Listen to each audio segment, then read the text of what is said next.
Hey, how's it going? My name is Andy Monroe, the co-founder of Bullish Events. And in this video, I'm going to be walking you through a simple, easy, and effective way to start hosting in-person events for your high-ticket coaching business. At Bullish Events, we jump on a lot of calls with people in the high-ticket coaching industry. And yeah, there are some that are already hosting events and they just want help scaling those events up. But most people we talk to are looking to just get started hosting in-person events for their business. They know how powerful in-person events are.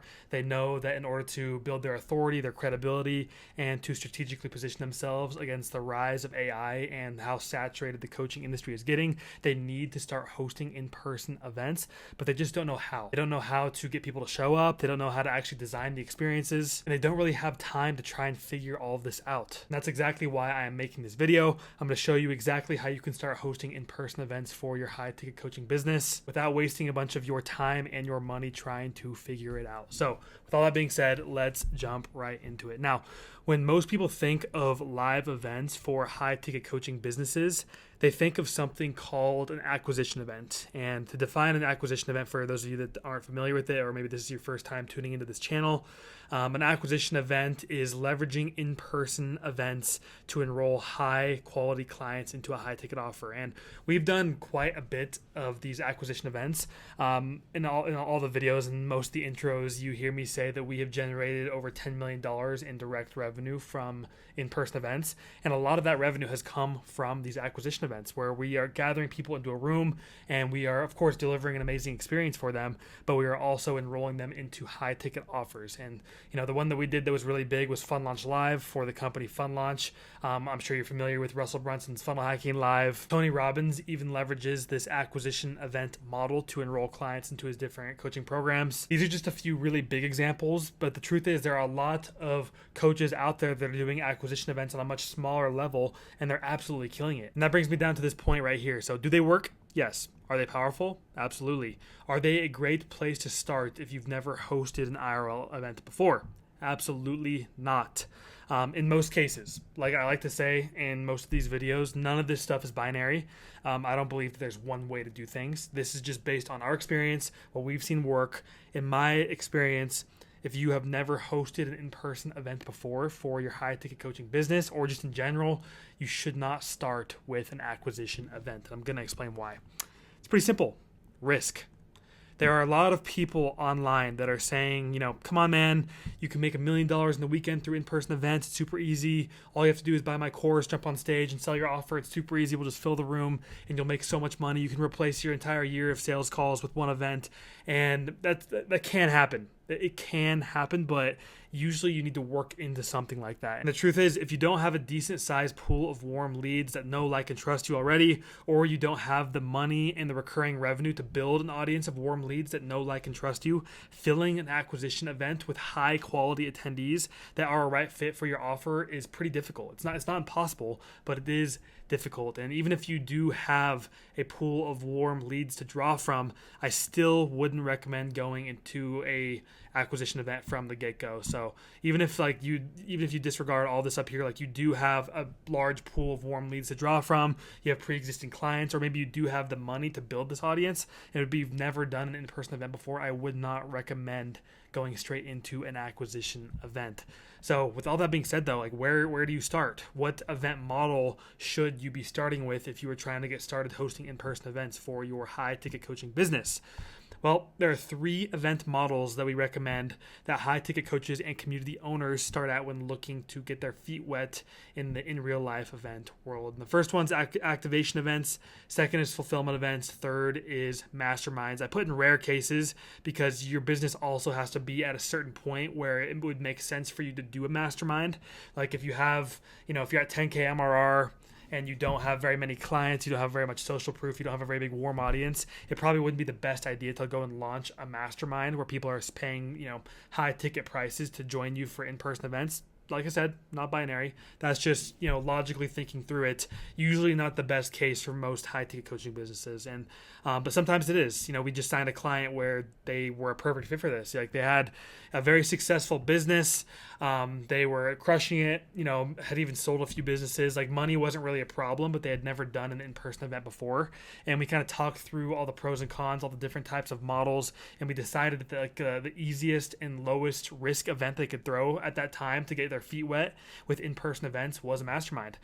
So it makes sense for some businesses. Of course, there's a lot of nuance with all of this, but usually masterminds are something that I would group in with an acquisition event where your business just needs to be at a certain phase of growth where it makes sense for that to take place. Okay, starting off with activation events. So we define an activation event as a local event that is focused on building community, authority, marketing, assets, and in most cases, actually I'll say sometimes, generating business leads. And an activation event, if you're a school user, it's a very niche community, but if you're a school user, this is more like an IRL event. And I'm actually using school down here as an example, but if you're not a school user, an activation event is like a local event that's focused on building community, authority, marketing assets, generating business leads, and also just like getting your feet wet in the in-person event world. Very approachable way to start, just gathering people and just getting your feet wet in the in-person events game. So one thing I want to point out here, I actually came back and refilmed this section because there was a few things I feel like I didn't articulate well. The first is it's totally okay to start free with activation events. It's just important to be aware of the cons that come along with hosting free events, and those cons are low quality attendees and volatile show up rates. So if you aren't selling anything with these activation events, like your objective isn't to generate business leads, then the low quality attendees thing won't really matter. When I say low quality, I usually mean like if you're looking to sell something but you're doing a free event, the attendees that are in the room just usually they're not qualified. They didn't have to pay to be there. They're free. They promote, like, they could not have any money. They could have some money, so it could work out for you. But it's just hard to know the quality of the attendee in the room. And you can try your best, like with all the messaging and the marketing, to get the right person in the room. But it's just hard to tell who will be in the room if it's a free event. And volatile show up rates, because no one's paying. There's like really no obligation to be there except for their pure interest. So if anything comes up in their day, if they just wake up and don't feel like going, like whatever the situation is, they probably just won't show up, because like events are inherently inconvenient. Like, people have to take time out of their day to go to your event. So usually when you have a paywall, when someone pays and buys a ticket, that's like, okay, I spent money on this, I should go attend. But if it's free, you'll just never really know who's going to show up on the day of the event. So just important to be aware of those things. But if you're getting started, you have no audience, you have no following, you have like no one really to start with, and you want to start doing in-person events, then it's totally okay to start free. But I would transition to paid as soon as you can. And for activation events, the paywall is anywhere from $10 to $50. Maybe it's more if you're in a affluent niche. But typically we see activation events in this like $10 to $50 range. And it's pretty approachable for people, like a $10 event versus a free event. Like, you'll probably weed some people out of there. But most people that are willing to go attend a free event will probably spend $10 to attend your event. But like I said, you can start free and transition to paid as soon as you can, once you have built the following, once you've got a few reps under your belt. That being said, you can also just go straight to paid. Like, you don't have to start free either. So it's just important just to assess your situation, run some numbers, like look at who you could potentially draw on. And what's interesting is like these events are usually local events. So if you live in Dallas, Texas, then you are doing local events for Dallas, Texas people, whatever your niche is. Or for us, like we live in Utah, we'd be doing local events for Salt Lake City people in Utah. So if your following or your pool of people to draw on is like pretty small in like the local area that you're in, and you're just getting started, it's fine to start free, transition to paid. So that's just something I wanted to point out. These events are usually like 2 to 4 hours long, so nothing crazy. The structure I like is kind of doing a little bit of like a welcome mingling networking time in the beginning, then going into like some sort of session, workshop, training, and then extending the networking after that as well.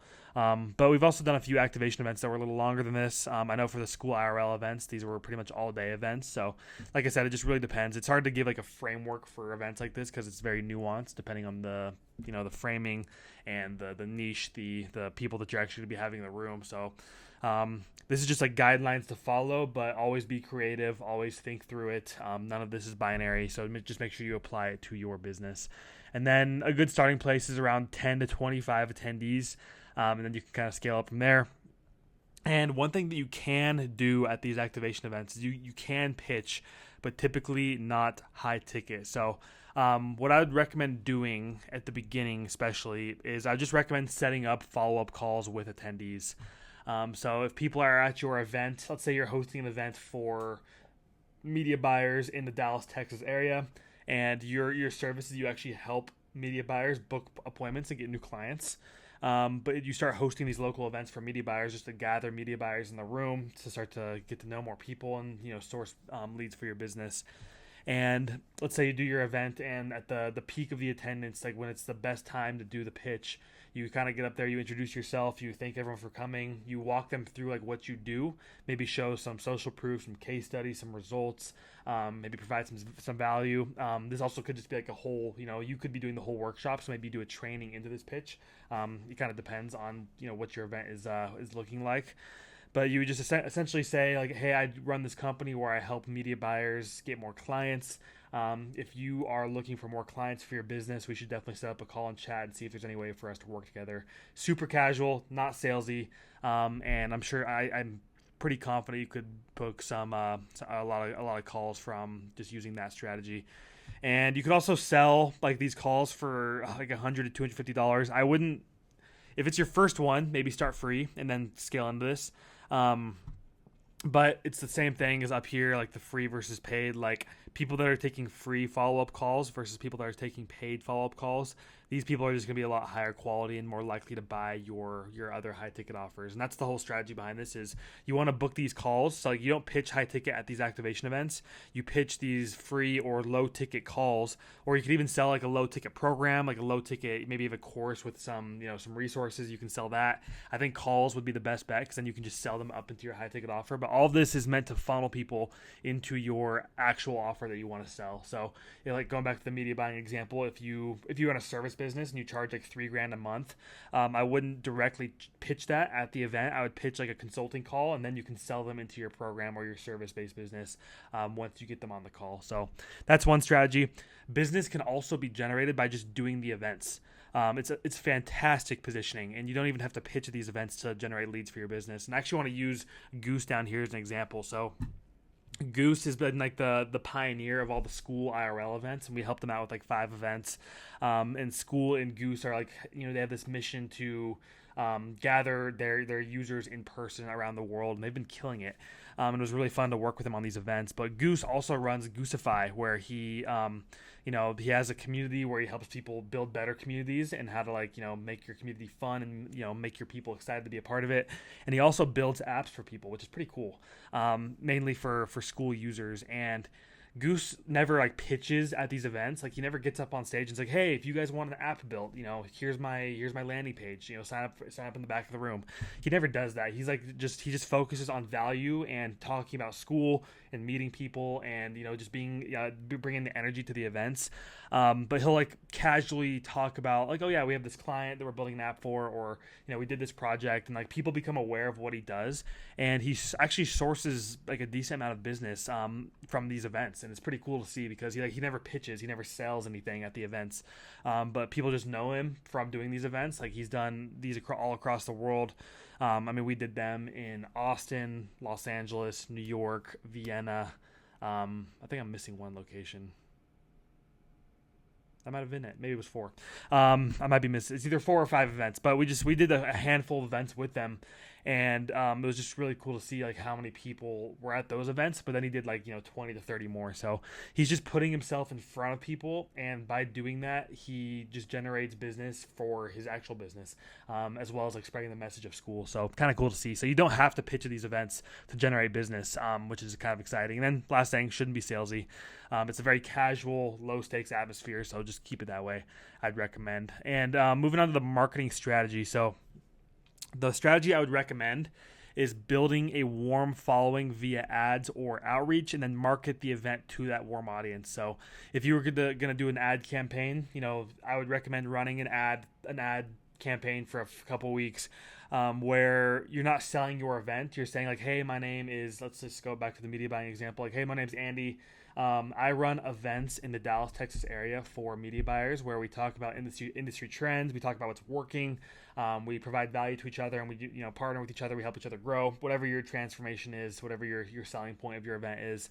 If you'd like to be notified when these events are, sign up for my newsletter or join my community. People will do that, and then you can send them, your welcome nurture sequences, get them familiar with who you are, and then once it's time to sell your event, then you can sell your event to those people.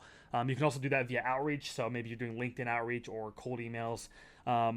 Instead of selling your event directly, you can be like, hey, like my name is Andy. I run events for media buyers in Dallas, Texas.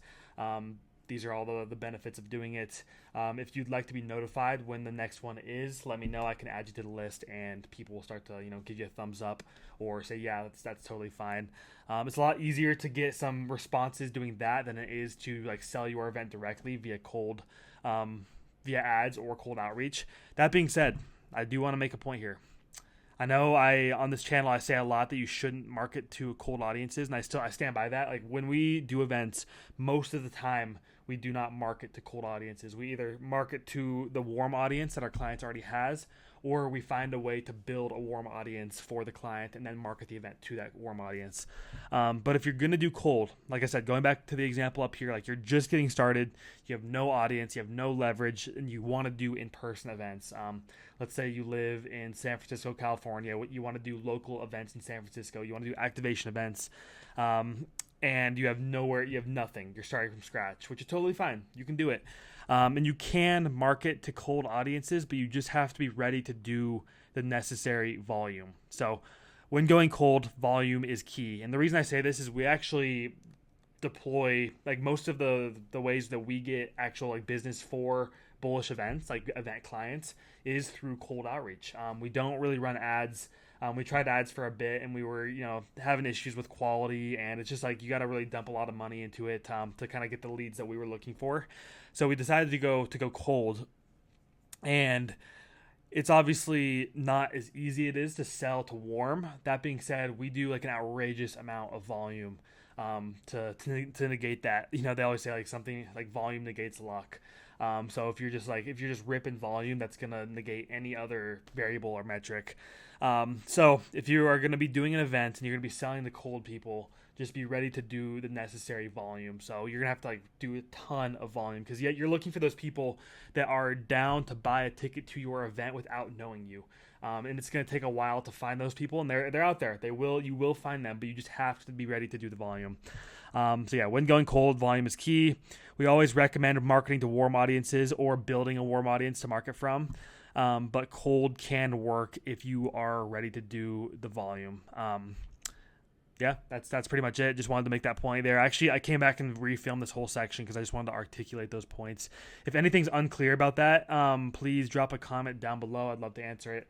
Obviously, there's a lot of context and nuance that comes along with events. So if something's not clear, I would love to explain it further and help you out there. And then this is an example of an acquisition or an activation event that we did with the school IRL series. This one was in Los Angeles, actually a pretty cool venue. That is that's a summary of activation events, and it's a very, very good way to get started in hosting in-person events for your coaching or community-oriented business. All right, moving on to fulfillment events. So to define a fulfillment event, Fulfillment events are an event for your pre-existing clients that is focused on building community, providing value, increasing LTV, building authority, and increasing revenue. So these events are usually 2 to 3 days, and there's two options. So if you sell a high ticket offer that is above the 10 or 15K range, it's very muddy in this range. So sometimes it's 15K, sometimes it's 10K. If the economics make sense for your business, it's usually included as a part of the high ticket offer. So if somebody is spending, 20K to be a part of your high ticket offer, a fulfillment event would be attached on to that high ticket offer. So the members wouldn't pay an extra cost to go and attend that event. They would get it by spending 20K with you and your high ticket offer. But if you have an offer that's under $10,000, then people would still need to pay to attend this event, just because it doesn't really make financial sense for you to be collecting 10K high ticket offers and then to dump a lot of that money into these fulfillment events. Of course, if you're doing high volume and it makes sense, we can always include it in. But usually if someone's offer is below 10K, we either just add the event onto it and make it 20K so we can do it at no cost. But if we keep the event offer, if we keep the main offer at $10,000, we would still make it an additional expense to go and attend these fulfillment events. And both styles work. It just needs to be framed properly. And we're actually working with multiple clients right now where one has a fulfillment event that's at no cost to their pre-existing clients because it's already a part of their high ticket offer. And then we're working with a client that has a $2,000 to $3,000 offer. So we're making the fulfillment event an additional cost for people to attend, but it's a fulfillment event because it's only available to a certain amount of people, or to a certain group of people, if that makes sense. And like I said, both styles work, just need to be framed properly. Typically no pitch, or there's a soft pitch. And when I say a soft pitch, this is either a soft pitch up into a higher ticket program. So one model that we ran with Fund Launch is we would host these fulfillment events.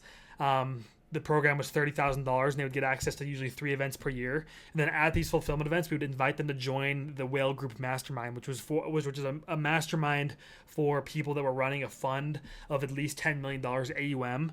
It was a very casual, soft pitch. We'd be like, hey, just so you guys know, this mastermind exists. If you are running a fund that has $10 million in AUM and you're at a level where you want to surround yourself with other fund managers that are a similar level as you, talk to my team in the back of the room. There's an application to join our mastermind called the Whale Group. It was a very soft pitch, and we would usually get a handful of applications each event. What you can also do is you can pitch renewals. And we actually did this with one of our clients a few weeks ago. So instead of doing a pitch on stage to get renewals, they had made a list of their highest priority clients that were going to be attending the events that had renewals coming up.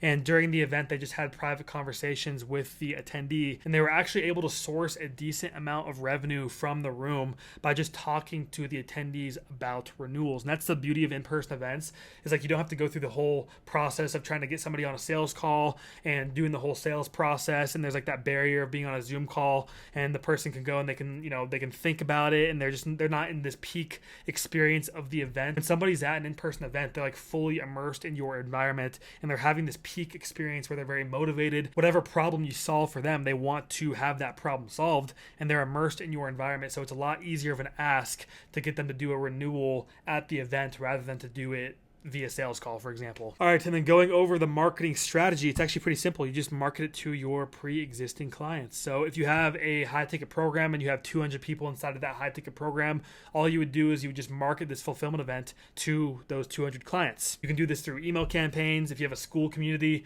you can do a launch inside of your school community. You can do a webinar. You can do virtual calls. All you want to do is just make a ton of noise inside of your community and to these pre-existing clients so that it's a no-brainer for them to attend the event. And you want to frame it as if they're going to be missing out on the huge experience of your program if they don't attend this event. And then something else that you can do, I didn't write this down in this bullet list, but you can actually use these fulfillment events as urgency and scarcity when you have fence sitters of people that want to join your high ticket program, but they don't really have a reason to yet. They're like, I'm talking to my spouse and I don't really know if it's for me. I don't know if the timing's right. What you can do is say hey, we're doing a fulfillment event in 2 months. We're doing 2 of these a year. So if you don't join now and attend this event, you're going to miss out on a ton of value, and you'll have to wait 6 months before the next one. That's usually enough to get a handful of people to join your program. So that's like, it's hard to track that revenue, but for a lot of the fulfillment events that we have ran for our clients, that's a huge revenue generating strategy, is we actually help them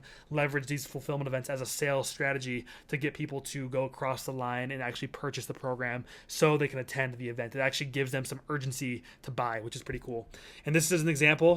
We did this one a few weeks ago in Dallas, Texas with the Home Service Academy. They had about 50 of their clients fly out to Dallas for a 2-day event. It was awesome. Super fun event. And that's an example of a fulfillment event. Now, moving on to the last one, which is mastermind. So defining a mastermind, it's an event for your most successful clients / other people that are crushing it in your industry. It's focused on building authority, building community, generating marketing assets, generating revenue, etc. These events are usually 2 to 4 days, and they're usually high ticket. So I put $5K here. This is a very low price for a mastermind. There's people out there that charge $100,000 for a mastermind. And even this example down here, this mastermind was $75,000 for a year, and they got access to 3 to 4 events per year just to be a part of this mastermind.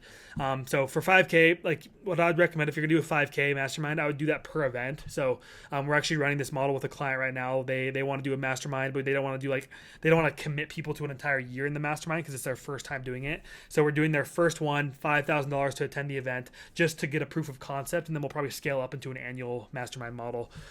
So at least $5K though. If you're going to be charging less than $5K for your event, I wouldn't really even call it a mastermind. Maybe it's just a retreat, or it could even be a fulfillment event.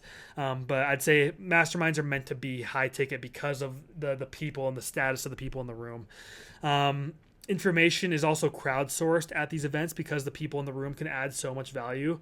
So instead of you having to like put on an event for all of these people, what you can do is like you can give your little presentation, you can share what's working for you, but also you want to give all your attendees a chance to get up in front of the room, share what's working for them, and also ask for feedback on something from the room so that you guys can all like think tank ideas together and work on each other's businesses. So like for example, like this picture right here, these people are all running at least a $10 million investment fund. So instead of just like hearing keynotes all day and like getting more information, what we did is we just got them in front of the room. They would share what's working from them. So like, hey, this is my fund. This is working really well for me. It might be valuable for you guys. And then they would spend like 15 to 20 minutes like think tanking an issue and a bottleneck in their fund with the rest of the people in the room. And it was so valuable.